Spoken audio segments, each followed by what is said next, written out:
This is my father's ducal signet.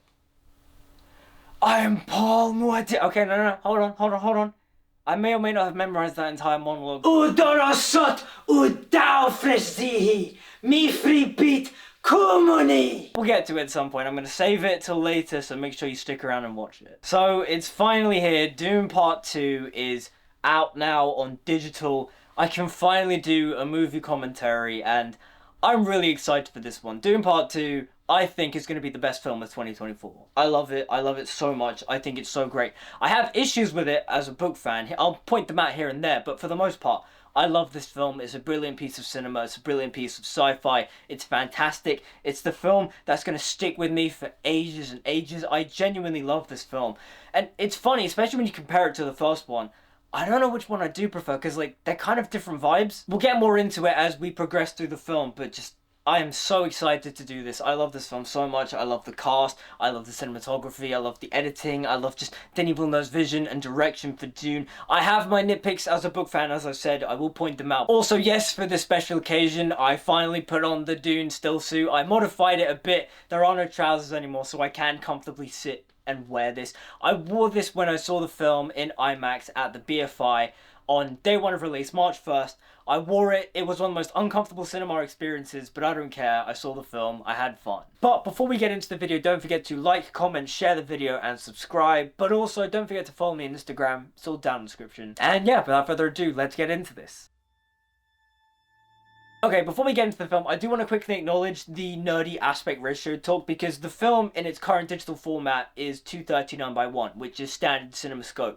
But the thing is, this film was shot entirely in IMAX, and there is an IMAX ratio version of the film available. You saw it in the cinemas, but it's kind of annoying that Warner Brothers did not release the film in its aspect ratio for the IMAX aspect ratio. Because Denis Villeneuve and Greg Fraser have talked in interviews and such that they filmed the film specifically in IMAX for IMAX, but then again the 239 aspect ratio matches the first film, so when you watch the films back to back they match, so I get it, but again, this is really super nerdy and like a massive nitpick, but it would have been nice to have at least had both versions of the film.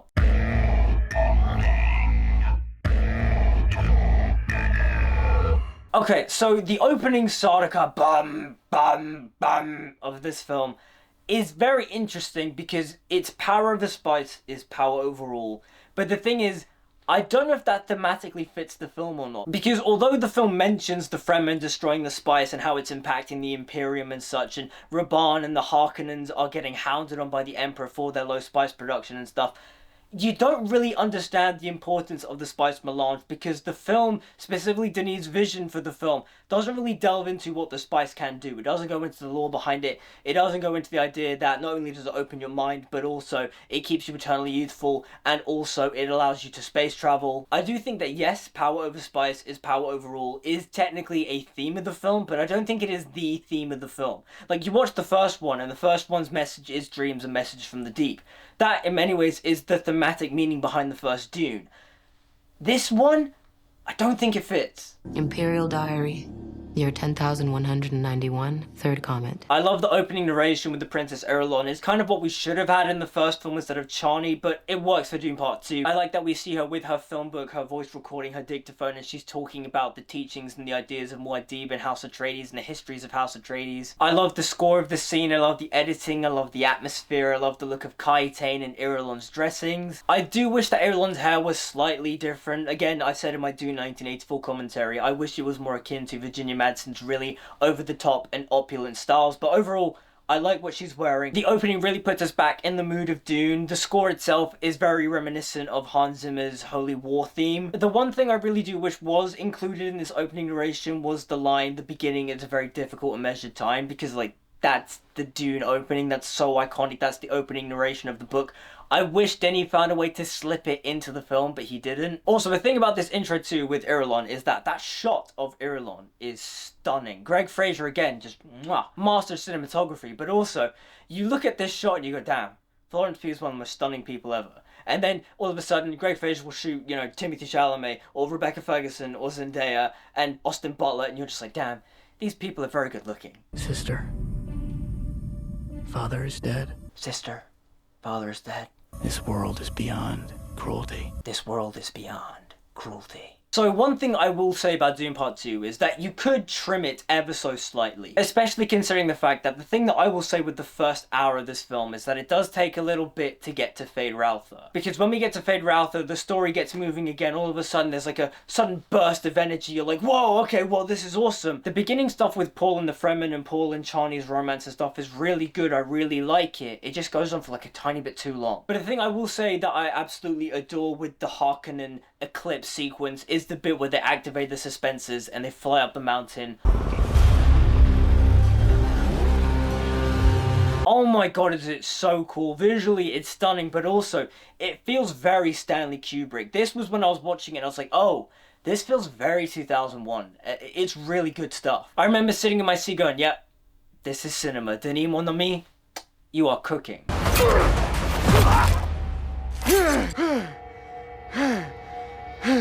So one of the interesting things I find with Paul versus the Harkonnen soldier is that this is his second kill and he's really out of breath and he's panting. I mean, yes, he did just sprint to go and kill the guy, but also that is his second kill. The thing I really like about this film is all like the double meanings behind everything. Like everything is presented to you, but they also have double meanings. Okay, a thing I will say about Lady Jessica and the vomit gag is that whilst it's funny, it technically is also inaccurate to the books and the way Jessica is characterized, because Jessica is a Bene Gesserit. She is able to control her bodily impulses. She would not vomit over the sight of this water suction thing. I have seen some Dune fans go all nitpicky saying that Denis Villeneuve ruined Lady Jessica and made her too emotional and stuff. I don't agree with that at all. I feel like you need to see that because otherwise you would just think she's really emotionless and stone cold. And so the moments in part one where you see her crying, you see the vulnerability, because in the books you see it, but it's also done through Jessica's internal monologue. And so I like the way that Villeneuve visually translates it into the films by showing Jessica being emotional. Like, it makes sense. Okay, Stilgar does like a number of awesome animal-like noises. I don't know how he does it, but they are so cool. I must sway the non-believers. If they follow me, we can disrupt space production. That's the only way I can get to the Emperor. Okay, so the thing that I find funny about Dune Part 2 is how there are still critics going around calling Dune a white savior story, despite the fact that the film openly goes, hey, Paul Atreides is not a good person, he's actively manipulating the Fremen. Others, false prophet. I must sway the non-believers. Honestly, that talk right there, God, he's such a white savior, isn't he? But no, in all seriousness, you can't argue that the first Dune book, if you just read it by itself, is a white savior story. But when you take into account Dune Messiah and the overarching idea of the Paul Atreides story, Dune is not a white savior story. Not to mention the fact that Denis Villeneuve does not photograph Paul Atreides to look heroic. I mean, he kind of does, but he doesn't. Like, there's a double entendre behind everything. Like I said, everything has a double meaning. But the thing is, I do feel like when Dune Messiah comes out, you will go back and watch these films and go, oh yeah, Paul is very clearly not a good person, despite the fact that you watch these films, he isn't a good person, and he's also not a heroic figure. To the Fremen, initially, he may be. This film does present him as a hero to the Fremen and such, but also, he's not a hero. There are so many sequences in this film where you look at him and you go, oh, he's scary. Oh, he's like vicious. Oh, that's like really, really evil. I mean, we'll get to it when we get to it. Like, there's so many shots where I'm like, this is not a heroic character.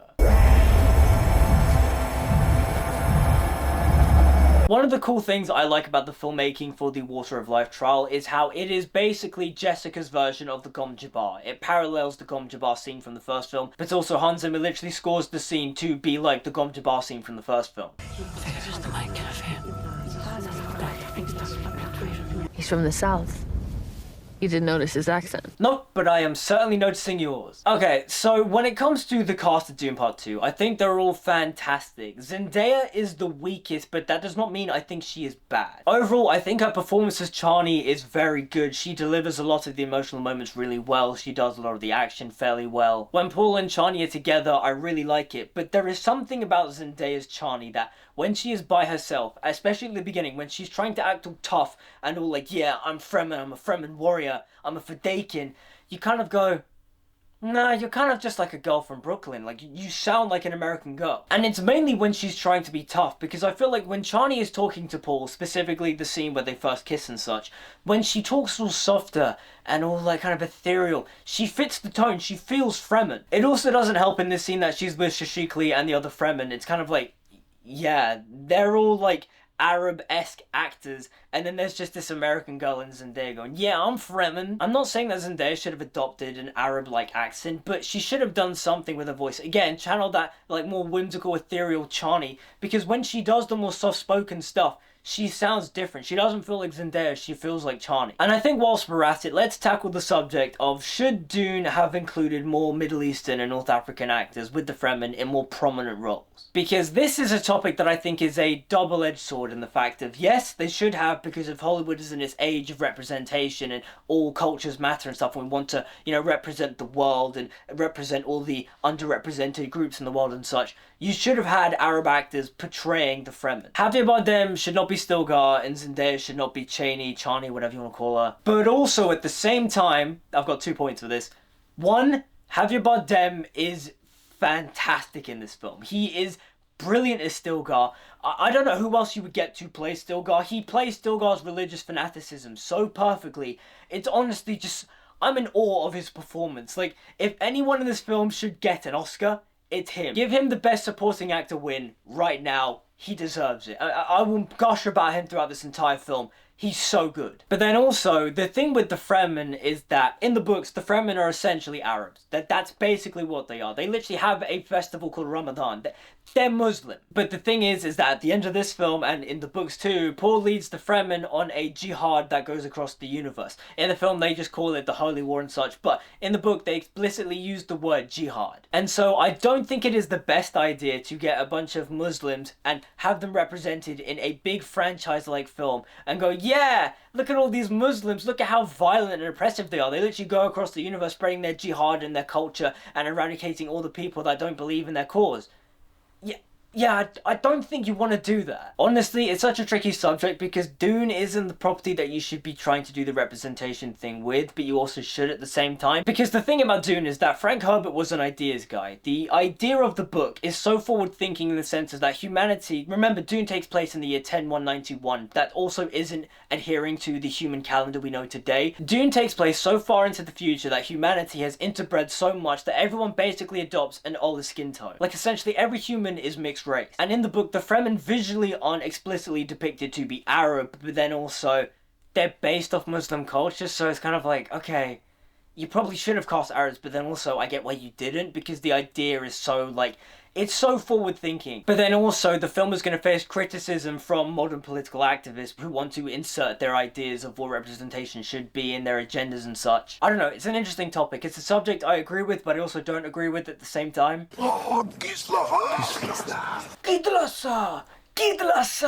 Honestly, Stilgar is so good in this film. Like, he's both the comedic relief, but he's also so tragic in this film too.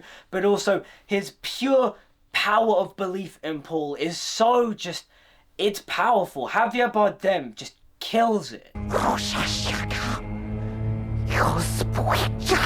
So, Lady Jessica in this film is absolutely terrifying. Rebecca Ferguson is fantastic in this. And the thing is that I really like what Villeneuve has done to Jessica, because in the book, in the last third, Jessica basically falls into the background and her kid, Alia, takes the forefront and such. But also, Jessica, she's like there, but she also isn't there. But Villeneuve here makes her more prominent. He makes her more of a manipulator. She's forcing Paul to go south, join the fundamentalists, and essentially rise as the Kwisatz Haderach. In many ways, she is fulfilling her orders as a Bene Gesserit. But also, again, she's terrifying in this. She's so, like, creepy and scary. She's, like, skulking around corners talking to Alia in her womb. It's so creepy. Which then makes me also think that Denis Villeneuve could easily have done Alia in this film if he just portrayed her like Jessica was in this film. Like, you don't even need to have baby Alia talking. Just have her walking around staring creepily and then doing the whole internal monologue echoing voice thing. Like, give Alia telepathy in some sense. Like, you don't need to do the whole, like, voice dubbing thing that they did in the 1984 film, but, like, I'm upset that he didn't do Alia, but we'll get onto that later. What? Stop looking at me like that. Yeah, Paul and Chani's romance is cute. It's, yeah, it's really well done. Really?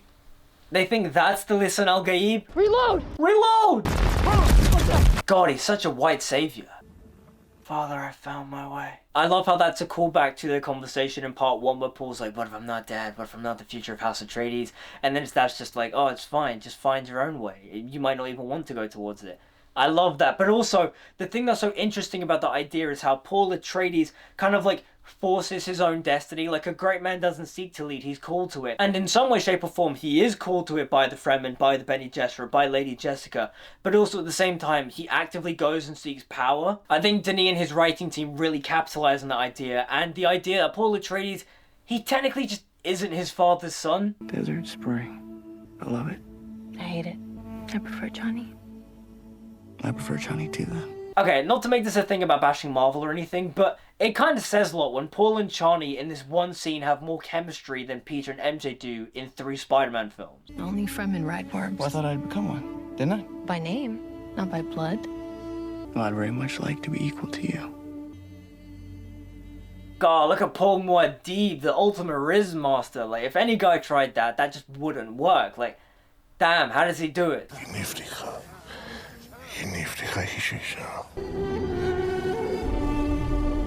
I love Paul and Chani's love theme. It's so good. A quiet moment between the storms. Mwah. It's so stunning. It's such a beautiful piece of music. Hans Zimmer again just knocks it out of the park. I don't know how he does it. Like, every time he makes a film score, it just bangs. It's so good. Also, he's made so many love themes, but like, they all just bang and they all are like so wonderful. One of the things I love about Denis Villeneuve's breakdown for this scene is the way he's like, I deeply love a shot like this. I'm madly in love with a shot like that. I love the way Denis Villeneuve talks as a director. He's so like artistic and passionate and like French Canadian. I love the way he talks. He's so like artsy fartsy, but like in a really charming way. Like, he's so dramatic. He's like, oh, delete the scene is like killing your children. It's like, it's so good. I love the way he talks, and I love the way he visually talks about this type of shot and why he loves his imagery and such. I don't 100% agree with him about his stance on films and dialogue, but I do think for the most part he is right, because you watch a lot of films now and you go, this is way too wordy, or this is way too long, this is so overwritten. Like, let your imagery tell the story. Film is a visual medium. The Worm Ride is fantastic. It's wonderfully well realized. I loved it so much, and the thing that I love about The Worm Ride is that when I saw the film in 4DX, that is like one of the best roller coasters I've ever been on. The seats were all like... I literally was like gripping my chair for dear life. It was such a fun experience. I loved it. It's not a prophecy. It's a story that you keep telling, but it's not their story, it's yours. What your people did to this world is heartbreaking. We gave them something to hope for. That's not hope! So if you watch this conversation and go, yeah, Paul Atreides is a white savior, I mean, he isn't. Like, he's like trying to help the Fremen and earn his stripes through being a Fedaykin. But also, he is manipulating them. He actively stated at the beginning of the film. But also, this conversation is Paul going, yeah, you forced all this like iconography, this messiah-like ideology onto them.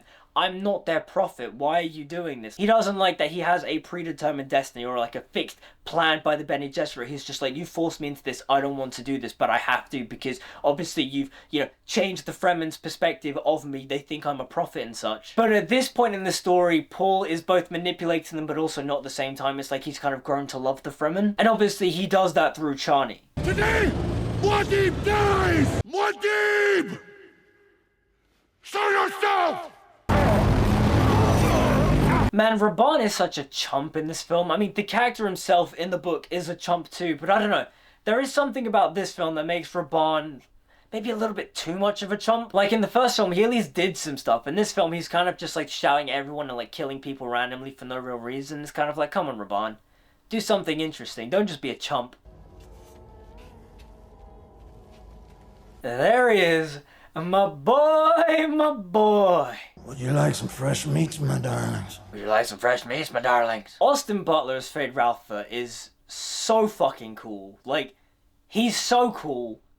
Fuck, he's cool. Like, when he arrives on screen, he brings such an energy to the film. Like I said, the first hour is really good. I really like it. But then also, it's kind of like, come on, let the plot progress. And then boom, Fade Ralpha shows up and you're like, yes. He's so good. The thing is too, Austin Butler completely transforms in this film. He is not Elvis. He has like one moment where he borderlines on Elvis, and that is when he is wrestling with Landville. He's got the knife and he's like giggling to himself. He's like, that's literally like the Elvis laugh he does on the Hollywood sign in Elvis.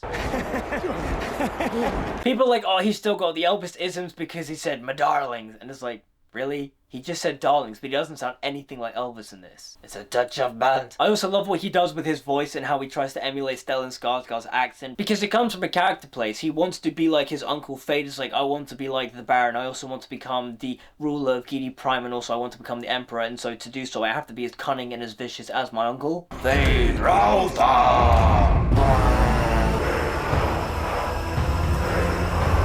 The Fade Rautha chant is so good. It is literally in my bones. Every time it plays, I feel it in my bones. It's so good.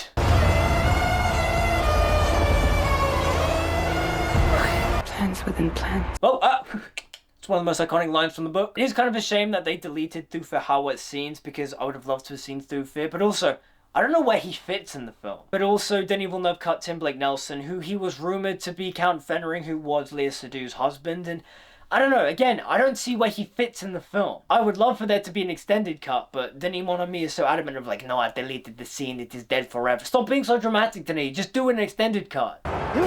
Tell me he does not sound like Stitch from Lilo and Stitch when he does that. It's just Stitch. Hal, or Hana means family, and family means no one gets left behind or forgotten. God, the aura is so good. Okay, here he sounds a lot like Bill Skarsgård, which is kind of funny, because apparently there are some audience members who watched this didn't know Austin Butler was Fade Rautha and were just like, oh, I thought that was Bill Skarsgård. I think that's kind of funny. But then the thing is too about Fade Rautha in this film is that after having watched it, I don't know who else you get to play Fade Rautha, because I remember before this film had come out, my ideal casting choice was Robert Pattinson. And then obviously Austin Butler was announced. I didn't know who he was. I saw Elvis, fell in love with Elvis, fell in love with that film, fell in love with Austin Butler, and I think he's fantastic as an actor. And then I watched the film, I think he's fantastic as Fade Rautha, and just, I don't know who else you get to play him. Like, Austin Butler does such an incredible job with this character. With so little. He does so little, but he does so much, and it's just, damn. Okay, so one of the things about Fade Rautha that I am still, I wouldn't say conflicted on, but I'm still like pondering is he good looking? Because on paper, he has no eyebrows, he has no hair, but then also Austin Butler makes it work. Like, he's beautiful, but like in an alien sort of way. I think that design choice is absolutely fantastic.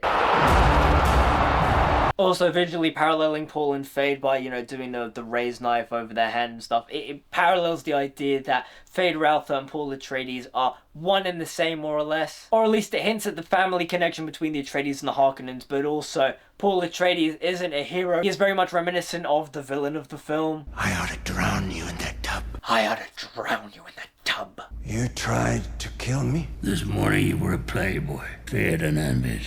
But tonight, you're a hero. Okay, so the thing that's interesting here is that in the book, it's not the Baron that tries to kill Fade, it's Fade that tries to kill the Baron. But the film switches it up because in the books, the Baron is gay and also loves raping little boys. But Denis and company have decided to change the Baron so that he's not as so homophobic, because in a way, Frank Herbert's writing of the Baron was kind of homophobic to go, oh, what makes him really evil? Oh, he's gay and he rapes little boys. So I like that Villeneuve and his writing team tone it back, but I also do like the fact that they don't entirely take away the Baron's homosexuality, as seen with the Fade kiss.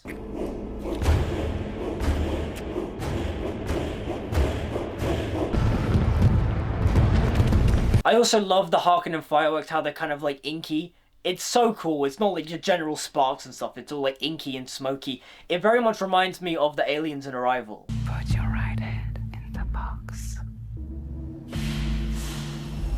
Okay, one of the interesting things that I love is that Fade Rautha is seduced by Lady Margot Fenring, but also he is subjected to the trial of the Gom Jabbar. Now, this doesn't happen in the book from what I remember, though I do remember them, like, talking about it. Like, Margot was talking to Count Fenring, and it's just like, oh, I think we might have to test him with the box. But I'm not 100% sure on that. I'm pretty sure this is just made up for the film. But I think it's so interesting that Fade Rautha is able to pass the Gom Jabbar test, whilst also still being incredibly animalistic. I think it's interesting because either it shows that, A, the Bene Gesserit's, you know, selection choice is all, like, kind of made up, and they don't really know what they're talking about, and there's a massive foil in their system.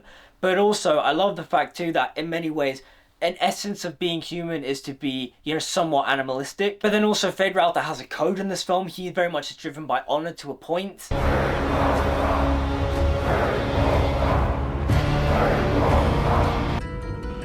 head is caked in sand. Oh, Gurney's playing the balisette. Finally, we finally got Gurney playing the balisette. I'm happy.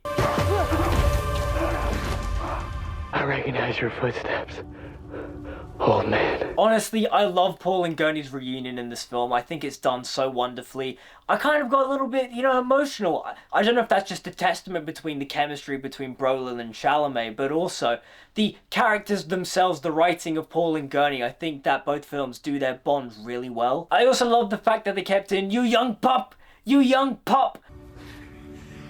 You young pup. You young pup.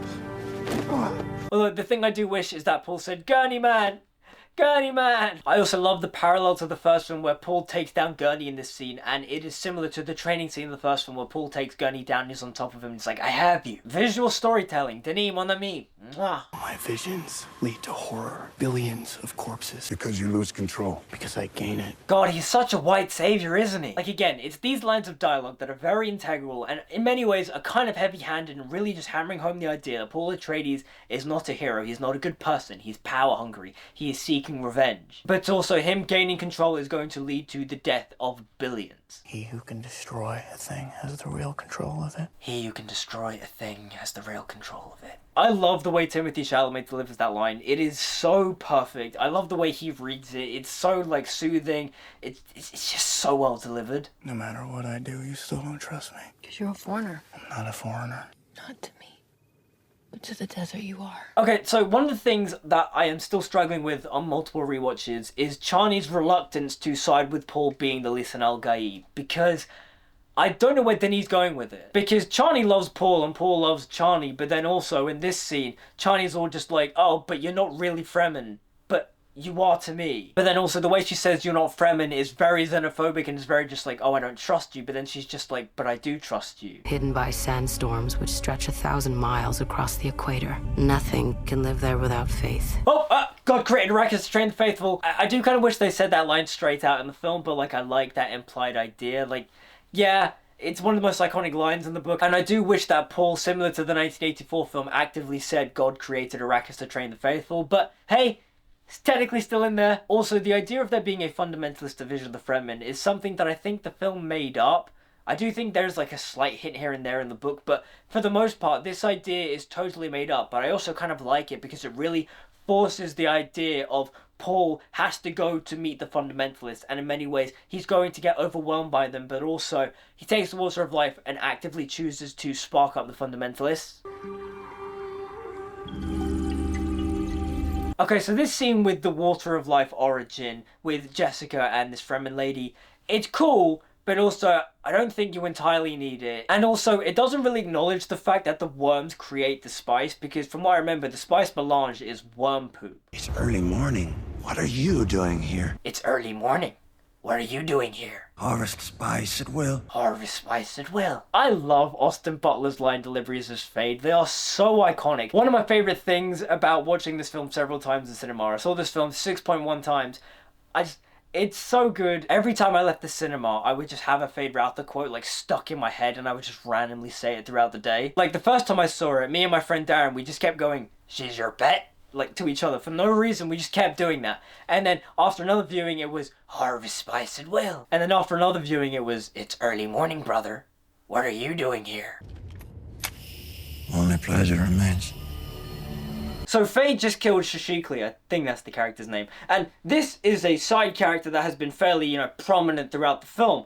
But at no point does anyone acknowledge her death, especially Chani, because at the beginning I'm assuming she's Chani's friend. At no point does Chani go, "Hey, where is my friend?" So that was my older sister Iman. She brings up a very valid point about Chani. When we watched the film together, she was just like, "Wait, why does Chani not acknowledge that her friend died?" And it's a very valid nitpick. I'd say it's a nitpick. I don't think it's a real deep issue with the film, but yeah, it is something that is kind of funny to think about. Also, in this scene, Fade Routher is wearing a cape, and I have so many questions. Why is he wearing it in this scene? Why does he not wear it throughout the rest of the film? Why is he wearing it now? Who fucking cares? It's so fucking cool. Talk to me, Thomas. You need to see. Okay, so a change they do in the films that I do like, though I do wish they kind of committed to one scene earlier on in the film, is Jamis. Paul's visions of Jamis are really cool. I love that. In many ways, metaphorically, Paul was a friend of Jamis.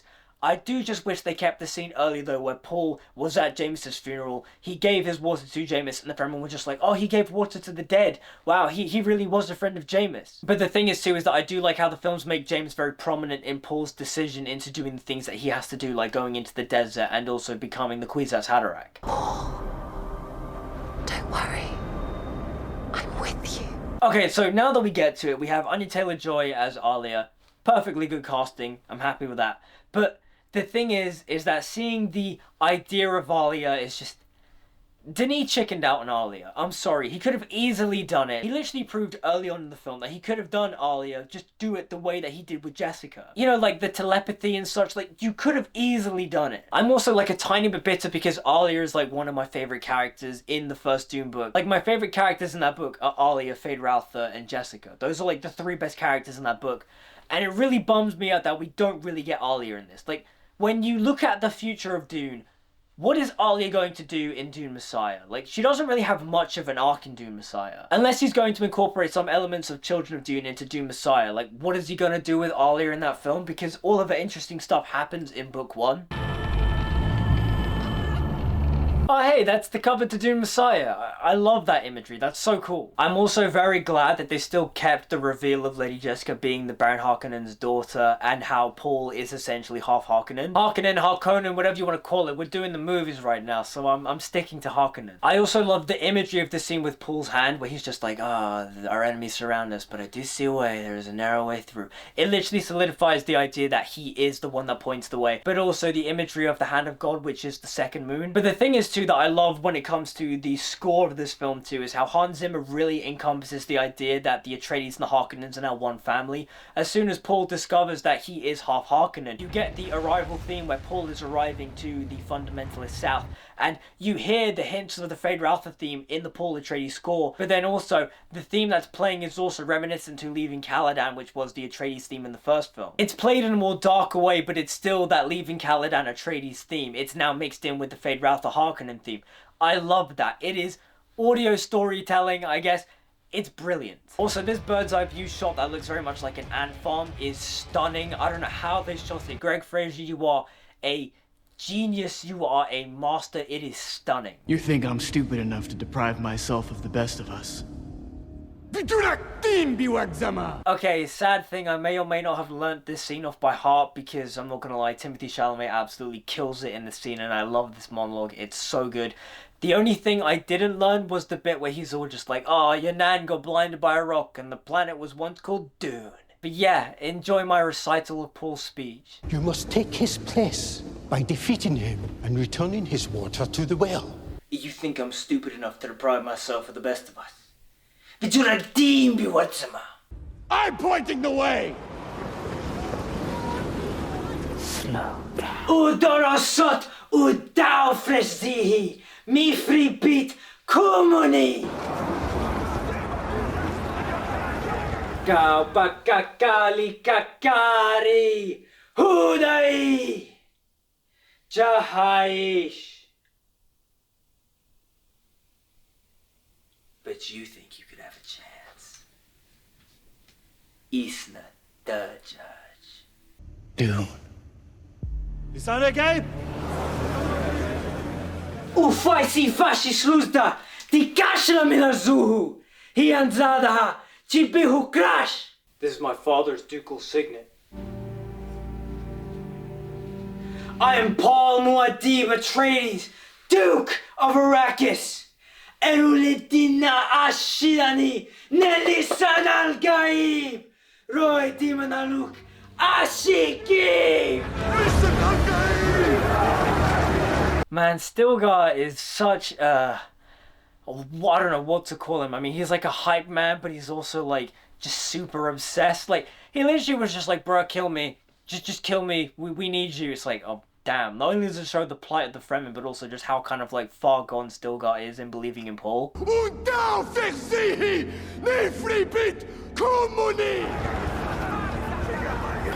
Okay, so does Chani love Paul or not? Because she literally pulls her knife on him. It's like, she loves him, but she also doesn't believe in him being the Lisan al-Gaib. Where is this going? I don't know what this is supposed to mean. Denis, you have some questions to answer in Dune Messiah, because I don't get it. Paul literally even says she will come to understand in time. Do you think you could have a chance?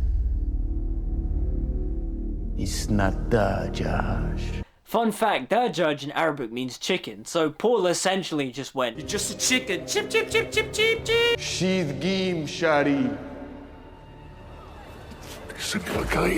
Again, the look on his face, the way Javier Bardem captures religious fanaticism is so just brilliant. There's no other word to put it. Like, he really just goes all in. He's genuinely phenomenal in this. This is my father's ducal signet.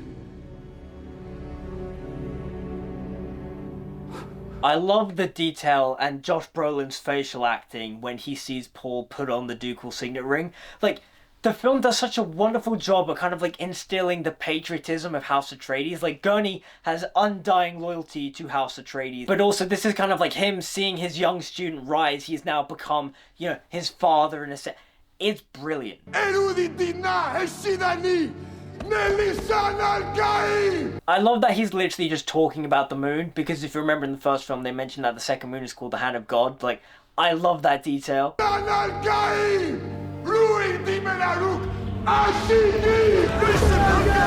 Okay, fun little editing, continuity, mistake thing. Stilgar rises twice. Don't know if you caught that, but I did. What do we do? Oh, that's the Twitter meme. Do we do? Okay, so Christopher Walken I think is perfectly fine as the Padishah Emperor Shaddam IV, but I don't think he really does much with the role. Like, this could have really been any other actor. It didn't have to be Christopher Walken. Like, he's good, don't get me wrong. I just don't feel like he fully embodied the character. It's just Christopher Walken be like, where's Muad'Dib? Do you have any idea who this Muad'Dib could be?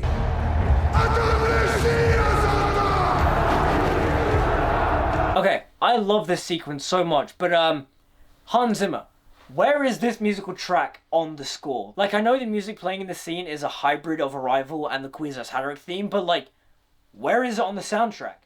I want to listen to this. Let me live out my fantasies of being a false messiah. Also, Atomics! Atomics!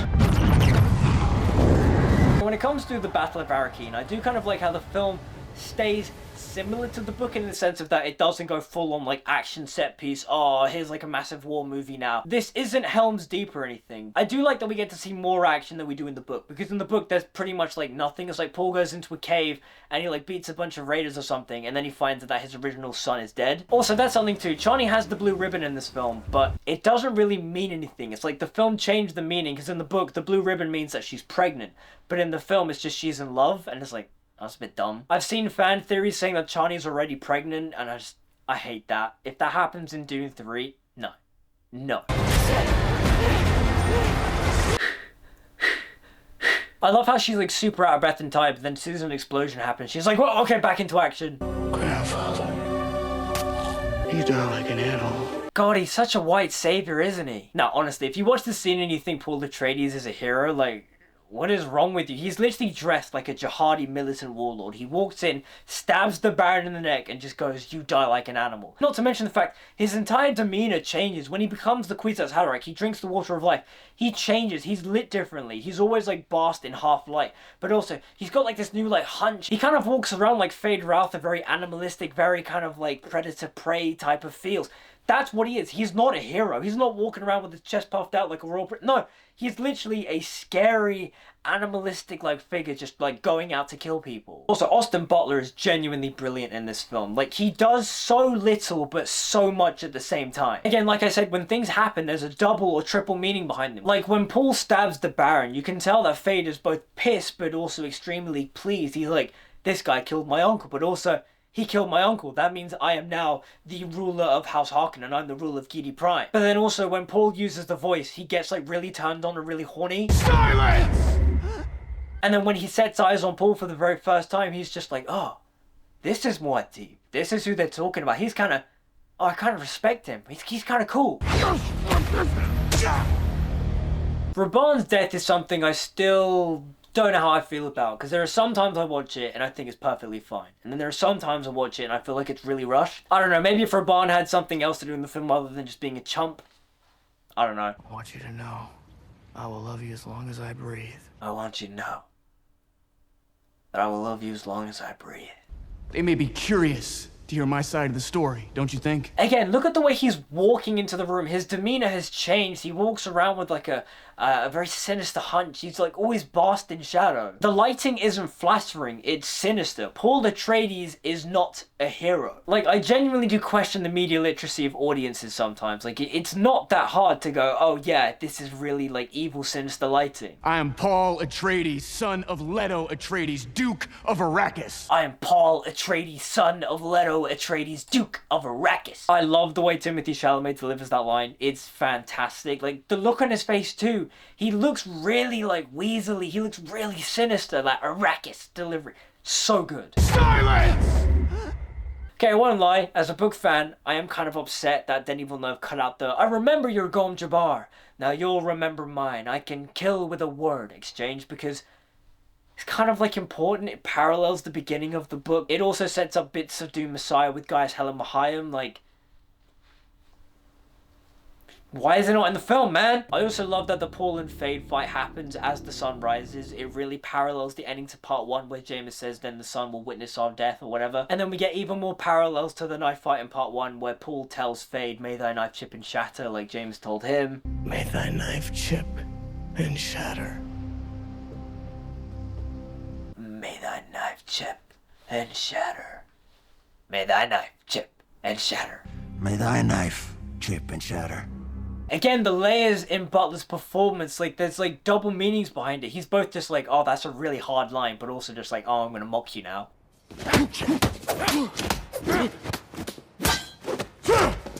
This knife fight between Paul and Fade, Denis Villeneuve made for me.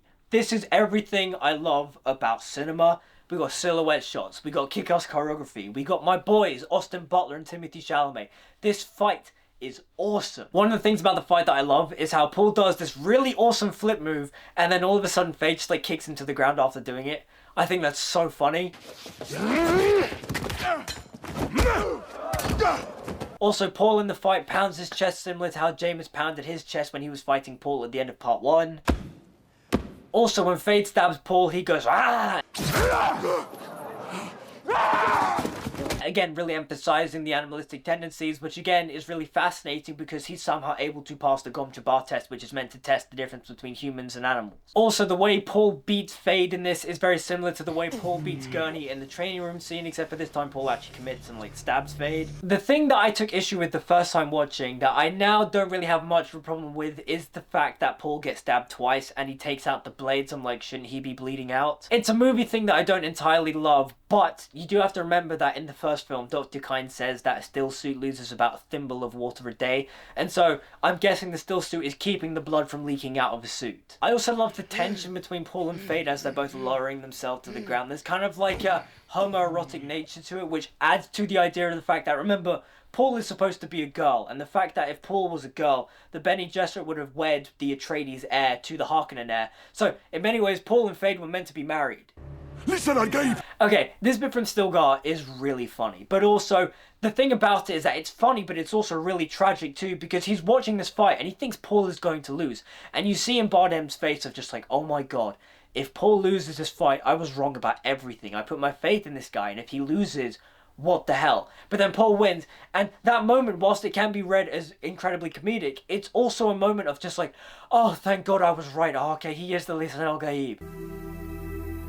Okay, Emperor, you didn't even kiss that ring. Was that intentional or not? Like, he didn't even kiss it at all. His lips didn't even brush it. Oh, look, Paul, Chani, and Erlon are in a literal triangle. Love triangle. Lead them to paradise.